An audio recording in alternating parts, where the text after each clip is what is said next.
नमस्कार सभी साथियों को स्वागत करता हूं सबका इस यूट्यूब चैनल पर जिसका नाम है स्टडी विद पीएन लोधा। साथियों यहां पर हिंदी का गोल्डन पेपर नंबर 33 हल करेंगे। पूरे ही 30 क्वेश्चन हैं दोनों लेवल के लिए। ठीक है, आज का पहला टेस्ट है, इसके बाद में साइकोलॉजी का आ रहा है और शाम को आपके ईवीएस का टेस्ट भी शाम को मतलब 3 बजे के लगभग आ जाएगा साथियों। तो चलिए देख लेते हैं पहला क्वेश्चन आपसे क्या पूछा जा रहा है। तो ये रहा आपके प्रश्न नंबर 1। भारत में स्थिति दूसरी है का भूतकालिक रूप होगा। भारत में ऐसी स्थिति थी, भारत में दूसरी स्थिति दूसरी थी, भारत की स्थिति दूसरी थी और भारत में स्थिति ऐसी थी। ये जो 4 विकल्प है इसमें आपको उस विकल्प का चयन करना है जिसमें भारत में स्थिति दूसरी है का भूतकालिक रूप होगा। तो प्रश्न संख्या 1 में सही आंसर का चुनाव करो कि भाई कौन सा विकल्प आपका इसमें सही रहेगा। तो साथियों इसमें जो सही आंसर है, इसका जो भूतकालिक रूप होगा, भारत में स्थिति दूसरी है, भारत में स्थिति दूसरी थी, ये इसका भूतकालिक रूप होगा। अगर आप तीसरे पे आ रहे हो तो तीसरा विकल्प गलत है, भारत में ऐसी स्थिति थी, ये भी गलत है। भारत की स्थिति दूसरी थी, ये भी गलत है। भारत में स्थिति ऐसी थी तो गलत ही हो गया क्योंकि दूसरी थी की बात की जा रही है। तो दूसरी थी वाला 2 ही विकल्प है, दूसरा और तीसरा। लेकिन तीसरा इसलिए गलत है क्योंकि भारत की नहीं, भारत में, ठीक है, भारत में स्थिति दूसरी थी। सेकंड विकल्प सही है। आर-टेट में ये क्वेश्चन आ चुका है और इसी में सेकंड विकल्प को ही सही माना गया है। नेक्स्ट प्रश्न नंबर 2 को देखेंगे। तो दूसरा प्रश्न है, सामान्य वर्तमान काल का उदाहरण है। सीता बाजार जाती होगी, वर्षा हो रही थी, वह कलकत्ता जाता है, रमेश ने समाचार पत्र पढ़ा। देखिएगा, सामान्य वर्तमान काल की बात की जा रही है तो वर्षा हो रही थी मतलब पहले की बात है। तो ये अपूर्ण भूतकाल का उदाहरण है साथियों, क्योंकि क्रिया पूर्ण नहीं है भूतकाल में। रमेश ने समाचार पत्र पढ़ लिया उसने, तो ये सामान्य भूतकाल का उदाहरण है ये। लेकिन पूछ क्या रहा है, सामान्य वर्तमान काल। सीता बाजार जाती होगी पे हमें संदेह है, ठीक है, जाती होगी कंफर्म नहीं है। लेकिन तीसरा विकल्प है, वह कलकत्ता जाता है मतलब वर्तमान में, और इसमें कोई संदेह भी नहीं है, इसलिए ये सामान्य वर्तमान काल का उदाहरण हो जाएगा। तो चलिए आगे बढ़ेंगे प्रश्न नंबर 3 पर। तीसरा क्वेश्चन देख लेते हैं साथियों। आपके प्रश्न संख्या 3 है, निम्न में से पुल्लिंग शब्दों का चयन कीजिए। आँख और नाक, भीड़ और मंडल, बचपन और पहनावा और गंगा और हिंदी। तो देखो, आँख क्या है, आँख अच्छी होती है तो ये स्त्रीलिंग हो गया। भीड़ अच्छी होती है, ये स्त्रीलिंग हो गया। बचपन अच्छा होता है, पहनावा अच्छा होता है, तो ये दोनों ही पुल्लिंग शब्द है साथियों। बाकी गंगा अच्छी होती है तो ये वापस स्त्रीलिंग का उदाहरण है, इसलिए थर्ड विकल्प ही आपकी इस क्वेश्चन में सही रहेगा। नेक्स्ट प्रश्न संख्या 4 पे आते हैं। चौथा क्वेश्चन है आपके, अशुद्ध बहुवचन है। दवाइयाँ, चिड़ियाँ, बालिकाएँ और रातें। देखिएगा, चारों ही बहुवचन में है, लेकिन 3 बहुवचन तो शुद्ध है और 1 बहुवचन क्या है, अशुद्ध है साथियों। तो जो अशुद्ध बहुवचन है उसका चयन आपको इसमें करना है।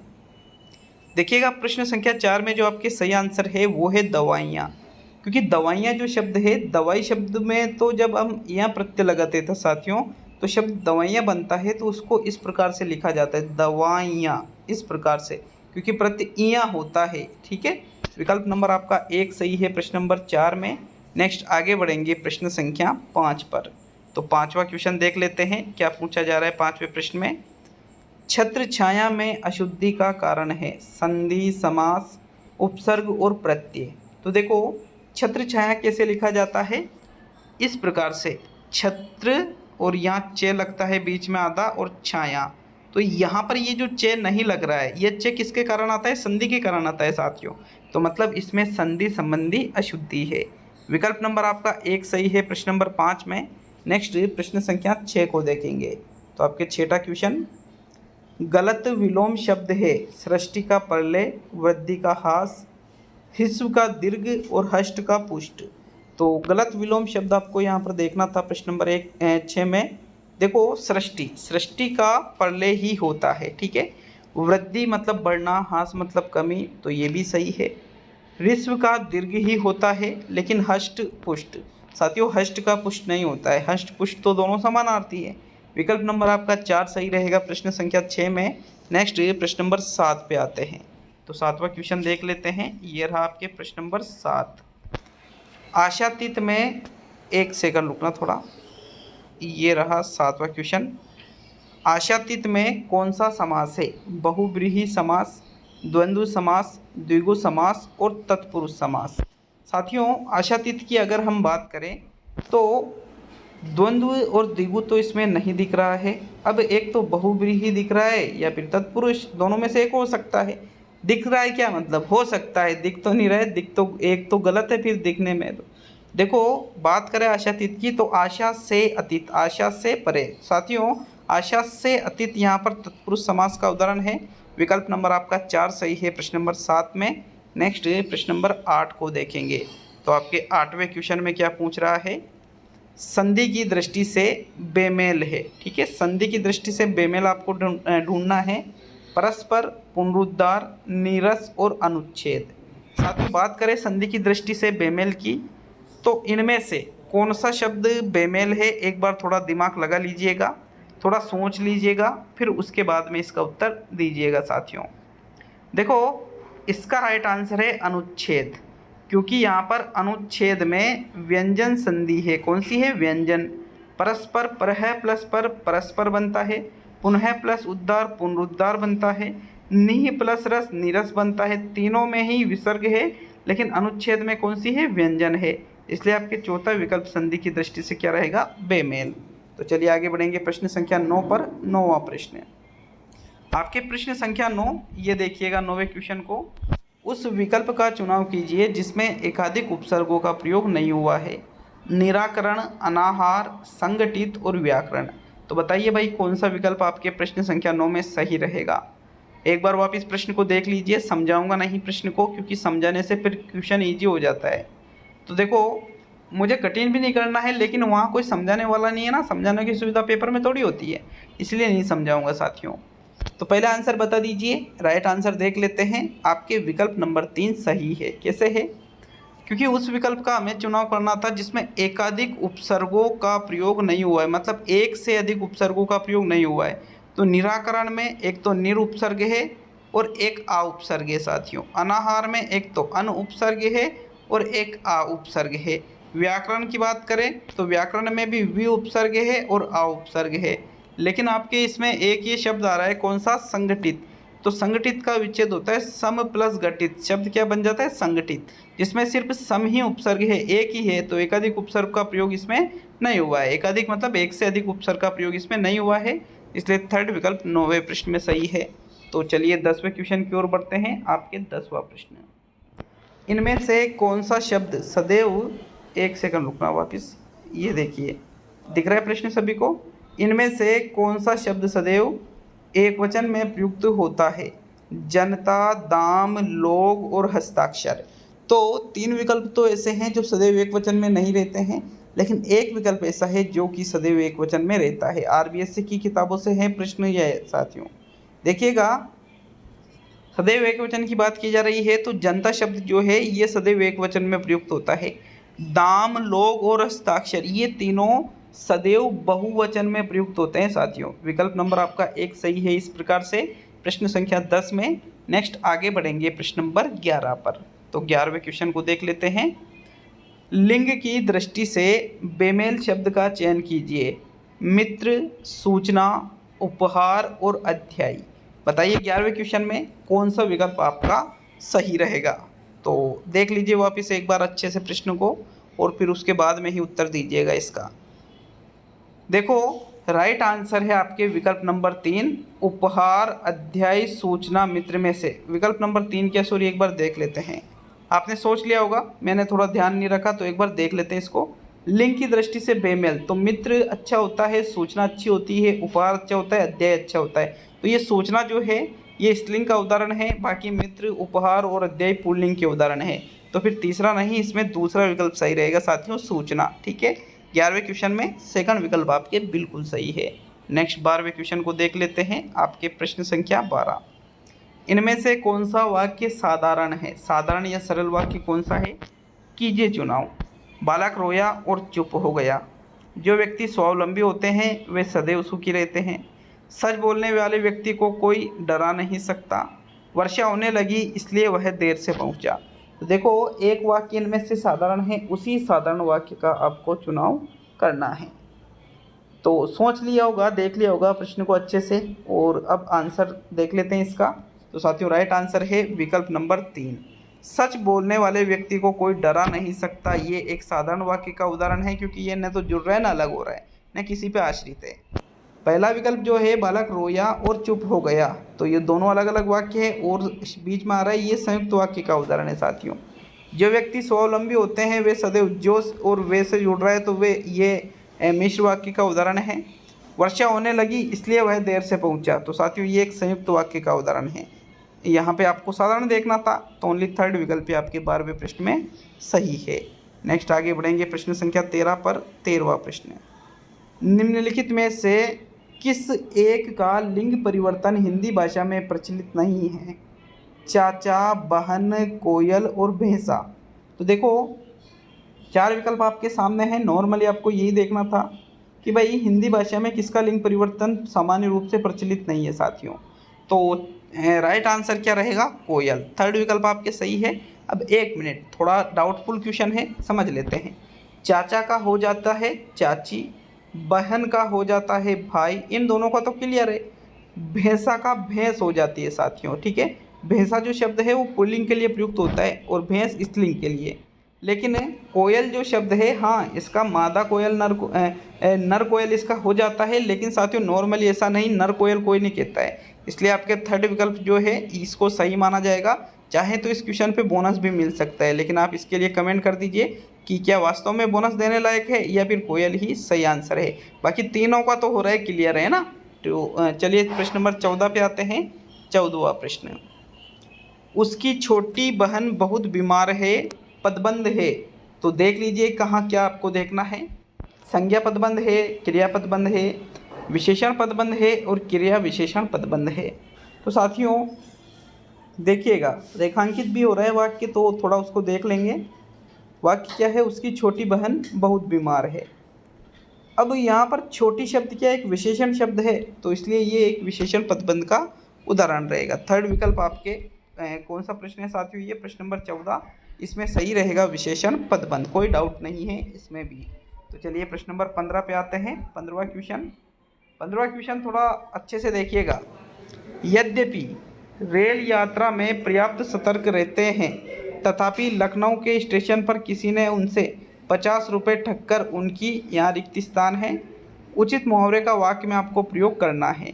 आँखों में धूल झोंकना, अक्ल के घोड़े दौड़ाना, अक्ल चढ़ने जाना और अक्ल के पीछे लाठी फिरना। तो साथियों अक्ल के पीछे लाठी लिए फिरना, ऐसा है ना। तो ये जो 4 विकल्प है, अब प्रश्न ये पूछ रहा है कि यद्यपि रेल यात्रा में वे पर्याप्त सतर्क रहते हैं, ठीक है, मतलब जब कोई है जो रेल यात्रा में पर्याप्त सतर्क रहता है, लेकिन लखनऊ के स्टेशन पर किसी ने 50 रुपये ठगकर उनकी आंखों में धूल झोंक दी साथियों। प्रथम विकल्प आपके सही रहेगा प्रश्न नंबर 15 में। तो चलिए आगे बढ़ेंगे प्रश्न नंबर 16 पर। 16वां क्वेश्चन देख लेते हैं। वीडियो अच्छा लगे तो लाइक शेयर जरूर कीजिएगा साथियों, क्योंकि बहुत ही मेहनत हो रही है इस टाइम पे, बहुत ही ज़्यादा। इनमें से किस चिन्ह को विस्मरण चिन्ह के नाम से भी जाना जाता है? निर्देशक चिन्ह, योजक चिन्ह, विवरण चिन्ह और हंसपद चिन्ह। तो देखो विराम चिन्ह से संबंधित ये जो क्वेश्चन लिया गया है, विस्मरण चिन्ह की बात करें तो इनमें से हंस पद को विस्मरण चिन्ह कहते हैं साथियों। कैसे? हंस पद इस प्रकार का होता है, ऊपर जैसे मान लो कोई शब्द छूट जाता है तो अपन इस प्रकार का ये चिन्ह लगा के ऊपर उस शब्द को लिख देते हैं, तो वो होता है विस्मरण चिन्ह, जिसको हंसपद चिन्ह के नाम से भी जाना जाता है। चौथा विकल्प आपके 16वें क्वेश्चन में सही है। नेक्स्ट प्रश्न नंबर 17 पे आते हैं। इनमें से शुद्ध शब्द का चयन कीजिए। इकाइयाँ, भाषाविद, तिलांजलि और चक्रपाणी। तो साथियों कौन सा शब्द यहाँ पर आपको शुद्ध लग रहा है प्रश्न नंबर 17 में? बताइएगा राइट आंसर मित्रों, प्रथम, दूसरा, तीसरा या चौथा विकल्प।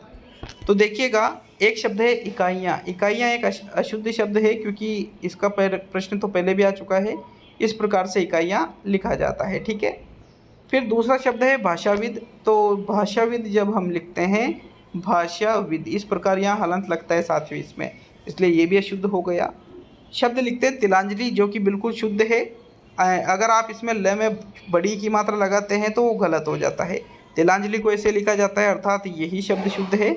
तो फिर थर्ड विकल्प आपके प्रश्न 17 में सही है। बाकी चक्रपाणी जब हम लिखते हैं तो चक्रपाणी को इस प्रकार से लिखा जाता है, चक्रपाणी। ठीक है, विकल्प नंबर 3 सही रहेगा आपके प्रश्न 17 में। नेक्स्ट आगे बढ़ेंगे प्रश्न नंबर 18 पर। 18वां क्वेश्चन, जिन श्रेणी के छात्रों को ब्रेल लिपि द्वारा शिक्षा देना उपयुक्त है वह है दृष्टिहीन बालक, मंदबुद्धि बालक, मूकबधिर बालक और इनमें से सभी। तो साथियों, ब्रेल लिपि का प्रयोग लुईस ब्रेल के द्वारा किया गया था, इसलिए इसको ब्रेल पद्धति कहते हैं। अब देखिएगा, ब्रेल पद्धति का प्रयोग दृष्टिहीन जो बालक होते हैं उनके लिए किया जाता है। इसमें कुछ उभरे हुए वर्ण होते हैं जिनसे बच्चों को पढ़ाया जाता है, वो छू कर के, ठीक है, उसको महसूस करके सीखते हैं। विकल्प आपका एक सही है प्रश्न नंबर 18 में। नेक्स्ट 19वां क्वेश्चन देख लेते हैं। तो 19वां क्वेश्चन आपसे क्या पूछ रहा है, ये देखिएगा। प्रश्न संख्या 19 है, चित्र, प्रतिमूर्ति, आंगिक चेष्टा आदि के द्वारा अर्थ का स्पष्टीकरण न कर सके तो अध्यापक किसका सहारा ले सकता है? अनुवाद का, शब्दकोश का, मौखिक अभिव्यक्ति का और इन तीनों का तीनों का नहीं, इन तीनों का लिखा था, है ना। तो देखो क्या क्या शब्द है, एक तो चित्र है, एक प्रतिमूर्ति है, एक आंगिक चेष्टा है, एक आदि के द्वारा अर्थ का यदि आप स्पष्टीकरण नहीं कर सकते हैं तो फिर आप अनुवाद का भी सहारा ले सकते हो, शब्दकोश का भी ले सकते हो, मौखिक अभिव्यक्ति का भी ले सकते हो, मतलब इन तीनों का ले सकते हो। तो चौथा विकल्प आपके 19वें क्वेश्चन में सही है। अब नेक्स्ट प्रश्न संख्या 20 पे आते हैं साथ। तो देखिएगा प्रश्न संख्या 20 को, आपके 20वां क्वेश्चन क्या पूछ रहा है, पैनल चर्चा में जिस भूमिका की आवश्यकता नहीं है वह है अनुदेशक है, अध्यापक है, अध्यक्ष है या शिक्षार्थी और अथवा श्रोतागण है। देखो, पैनल चर्चा जब की जाती है तो पैनल चर्चा में अनुदेशक भी होता है, अध्यक्ष भी होता है, शिक्षार्थी या श्रोतागण भी होता है, लेकिन अध्यापक की भूमिका की आवश्यकता नहीं होती, क्योंकि पैनल चर्चा का संबंध किससे होता है, अनुदेशक से होता है। तो विकल्प नंबर आपका एक सही है प्रश्न संख्या 20 में। नेक्स्ट आगे बढ़ेंगे प्रश्न नंबर 21 पर। 21वें क्वेश्चन को देखेंगे साथियों। देखो, अध्यापक की भूमिका अनुदेशक के रूप में हो सकती है, इसलिए फिर अध्यापक नहीं होगा, अनुदेशक होगा वो, है ना। 21वां क्वेश्चन है, किसी भी परीक्षा में सर्वाधिक प्रयोग में लाए जाने वाले और उपयोगी वस्तुनिष्ठ प्रश्न होते हैं साधारण स्मरण, रिक्त स्थान की पूर्ति, वर्गीकरण पद और बहुविकल्पीय प्रश्न। तो जिस प्रकार से 21वां क्वेश्चन आपसे पूछा जा रहा है, थोड़ा सोच करके उत्तर दीजिएगा साथियों कि भाई कौन सा विकल्प आपका इसमें सही रहेगा। देखिए, कोई भी परीक्षा है, इसमें सबसे ज़्यादा प्रयोग में लाए जाने वाले उपयोगी ऑब्जेक्टिव टाइप के क्वेश्चन कैसे होते हैं, बहुविकल्पी होते हैं। जैसे रीट का ही पेपर है, तो अभी ये प्रश्न देख लो, ये कैसा है, ऑब्जेक्टिव टाइप का क्वेश्चन है। अधिकतर परीक्षाओं में ऑब्जेक्टिव टाइप के प्रश्न पूछे जाते हैं।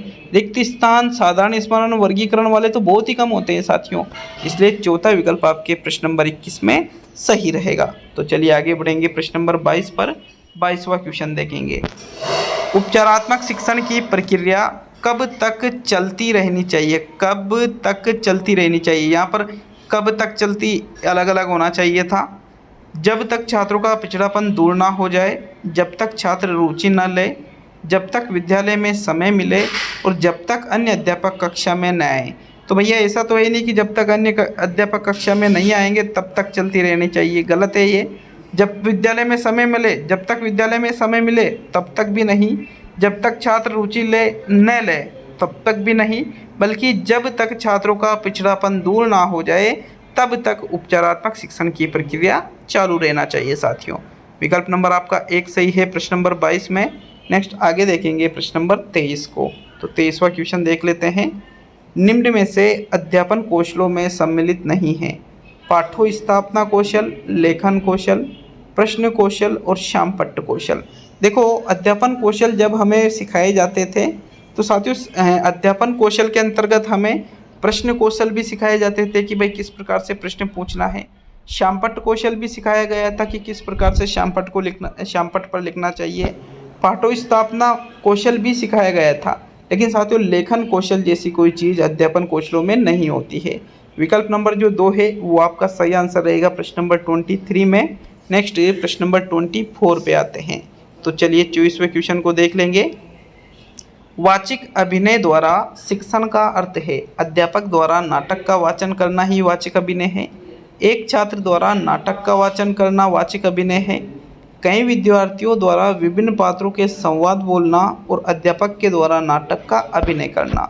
देखिए, अध्यापक के द्वारा नाटक का अभिनय किया जा रहा है तो उसको हम वाचिक अभिनय नहीं कहते हैं, बल्कि कई विद्यार्थियों द्वारा जब विभिन्न पात्रों के संवाद बोल कर के अभिनय करेंगे तो उसको ही वाचिक अभिनय कहा जाता है। जैसे आपने देखा होगा ना कि कक्षा में मान लीजिए आप नाटक का कोई पाठ पढ़ा रहे हो, तो उसमें 5 पात्र है तो 5 अलग अलग पात्रों का चयन कर लिया कि तू ये बन जा, तू ये बन जा। अब अलग अलग वो संवाद बोल रहे हैं साथियों, तो फिर वो ही वाचिक अभिनय है। विकल्प नंबर आपका 3 सही है प्रश्न नंबर 24 में। नेक्स्ट प्रश्न संख्या 25 पे आते हैं। तो चलिए 25वें क्वेश्चन को देख लेंगे।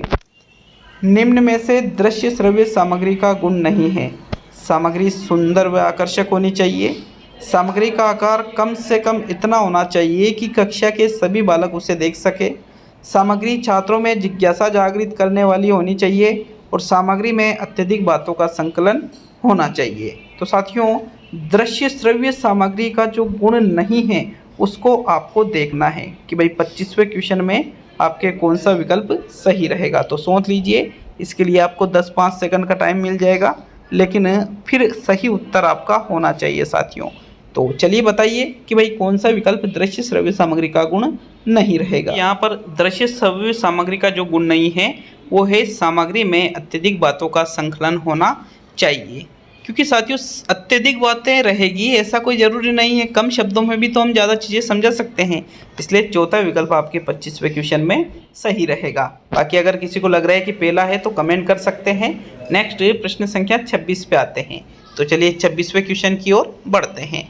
आपके प्रश्न संख्या 26 है, निम्न में से अप्रमापीकृत परीक्षण की विशेषता नहीं है। प्राप्तांकों की व्याख्या छोटे समूहों में की जाती है। तात्कालिक आवश्यकता की पूर्ति करता है। यह कक्षा शिक्षक के द्वारा किया जाता है और सामान्यतः इसकी विश्वसनीयता एवं वैधता अधिक होती है। तो जो अप्रमापीकृत, भाई एक तो होता है प्रमापीकृत परीक्षण और एक होता है अप्रमापीकृत परीक्षण। तो जो अप्रमापीकृत परीक्षण है इसकी क्या विशेषता नहीं है साथियों, देखते हैं कौन सा आंसर सही है। तो पहला विकल्प कह रहा है कि प्राप्तांकों की व्याख्या छोटे समूहों में की जाती है, सही है बिल्कुल। तात्कालिक आवश्यकता की पूर्ति करता है, ये भी सही है। कक्षा शिक्षक के द्वारा तैयार किया जाता है, ये भी सही है साथियों। लेकिन जो चौथा विकल्प है सामान्यतः है इसकी विश्वसनीयता एवं वैधता अधिक होती है, ये गलत है। क्योंकि प्रमापीकृत परीक्षण की होती है अधिक तो अप्रमापीकृत की तो कम होती है। इसलिए आपके कौन सा विकल्प सही रहेगा? चौथा विकल्प अप्रमापीकृत परीक्षण की विशेषताओं में नहीं आता है साथियों। तो चलिए आगे बढ़ेंगे प्रश्न नंबर 27 पर। आपके प्रश्न संख्या 27, मूल्यांकन के संबंध में निम्न में से कौन सा कथन असत्य है? मूल्यांकन एक सतत चलने वाली प्रक्रिया है। मूल्यांकन मापन का ही एक अंग है। मूल्यांकन से शिक्षार्थी के संपूर्ण विकास का पता चलता है और मूल्यांकन का उद्देश्य की पूर्ति से गहरा संबंध है। तो मूल्यांकन के बारे में आपको असत्य कथन देखना है, इसमें भी आपको अच्छे से पढ़ लेना है, फिर सोच करके उत्तर देना है। तो कौन सा रहेगा, पहला, दूसरा, तीसरा या चौथा? साथियों देखते हैं विकल्पों को, सोच लिया होगा आपने। तो पहला क्या कह रहा है, मूल्यांकन एक सतत चलने वाली प्रक्रिया है, बिल्कुल निरंतर जारी रहता है। ये मापन का ही इसको एक अंग, मापन का ही एक अंग है, गलत है ना ये तो। क्योंकि भाई मूल्यांकन मापन का अंग नहीं होता है, बल्कि मापन किसका अंग होता है, मूल्यांकन का। तो फिर ये मूल्यांकन के संबंध में क्या हो गया, असत्य हो गया। इसलिए आपके दूसरा विकल्प प्रश्न 27 में सही है। बाकी शिक्षार्थी के संपूर्ण विकास का पता भी मूल्यांकन से चलता है और उद्देश्य की पूर्ति से गहरा संबंध भी इसका होता है साथियों। तो चलिए आगे बढ़ेंगे अब हम प्रश्न नंबर 28 पर।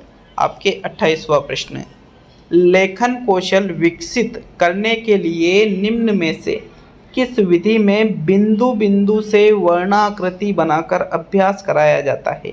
रूपरेखा अनुकरण विधि, रचना अनुकरण विधि, स्वतंत्र अनुकरण विधि, पेस्टोलॉजी विधि। देखो, लेखन कौशल विकसित करना है, इसके लिए आपको बिंदु बिंदु से वर्णाकृति बनाकर यदि हम अभ्यास कराते हैं, जैसे मान लीजिए यहाँ पर मैंने क्या लिखा है, लिखा मैंने क, तो के का इस प्रकार बिंदु मैंने ये बना दिए, ये बिंदु बना दिए, ठीक है।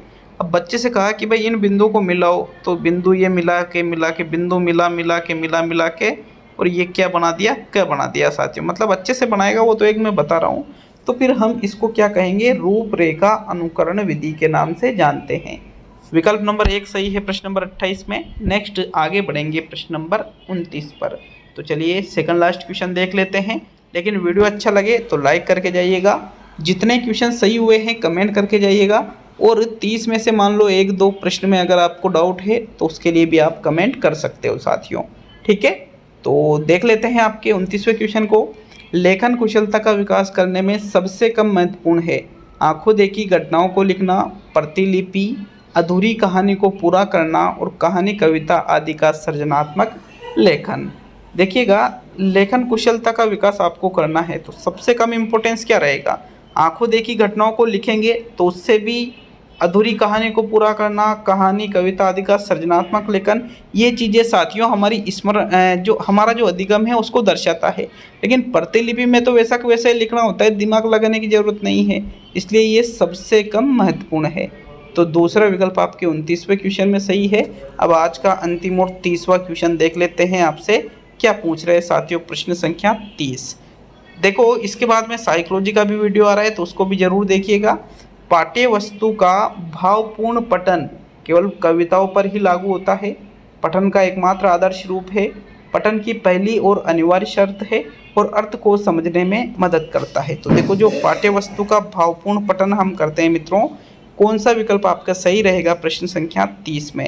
राइट आंसर है आपके विकल्प नंबर 4, अर्थ को समझने में ये मदद करता है भावपूर्ण पठन। तो ये थे आज के प्रश्न। अगर कोई इसमें केवल आ रहा है ना, केवल कविताओं पे ही भावपूर्ण थोड़ी होगा, और भी चीज़ों पे हो सकता है, एकमात्र यही आदर्श रूप थोड़ी है, और भी चीज़ें होती है, पठन की पहली और अनिवार्य शर्त नहीं है साथियों, ठीक है। ओनली 4th विकल्प यहाँ सही रहेगा 30वें प्रश्न में। तो अब मिलते हैं सुबह 8 से 8:30 के बीच में जो साइकोलॉजी का वीडियो आ रहा है उसमें फिर उसके बाद में वापस मिलेंगे 3 बजे से 4 बजे के बीच में जो EVS का वीडियो आता है उसमें साथियों। तो बहुत बहुत धन्यवाद वीडियो को पूरा देखने के लिए। कमेंट करके जरूर जाइएगा कितने क्वेश्चन आपके सही हुए हैं।